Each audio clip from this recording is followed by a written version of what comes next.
Friends, దీనికి square ఎంతనో కనుక్కోండి. చాలా ఈజీగా కనుక్కోవచ్చు. చెప్తాను చూడండి. ఇప్పుడు ఇక్కడ లాస్ట్ డిజిట్ నెంబర్ తీసుకోవాలన్నమాట. లాస్ట్ డిజిట్ నెంబర్ దేనికి వస్తుంది, ఏ స్క్వేర్కి లింక్ అవుతుందంటే 3 స్క్వేర్. 3 × 3 9. ఇంకో నెంబర్ కూడా స్క్వేర్ వచ్చేదానికి ఛాన్స్ ఉంది. 7 7 49. అంటే ఒకటి 3, ఇంకోటి 7. ఈ రెండు ఉన్నాయన్నమాట. సో ఇంకా మిగిలింది ఏంటంటే ఈ రెండు ఉన్నాయి కదా, 32 ఉంది కదా. 32 కన్నా చిన్న నెంబర్ తీసుకుంటే, ఇప్పుడు 32 కన్నా దగ్గరగా ఉండే నెంబర్ ఏంటి మనకి? 5 5 25. సో 5 ఇక్కడ వేసుకోవాలి. 5 ఇక్కడ వేసుకున్నాం కదా. ఇప్పుడు ఈ రెండిట్లో ఏది వస్తుంది దీనికి అనేది చెప్తాను. ఇలా వచ్చినప్పుడు ఇప్పుడు దీనికంటే పెద్ద నెంబర్ తీసుకోవాలన్నమాట.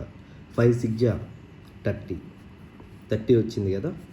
సో 30 వచ్చింది కాబట్టి ఈ రెండిట్లో దీనికన్నా ఇది 32 పెద్దది కదా, 30 కన్నా 32. కాబట్టి పెద్ద నెంబర్ తీసుకోవాలి. అంటే ఎంత? 7. 57 దీని ఆన్సర్.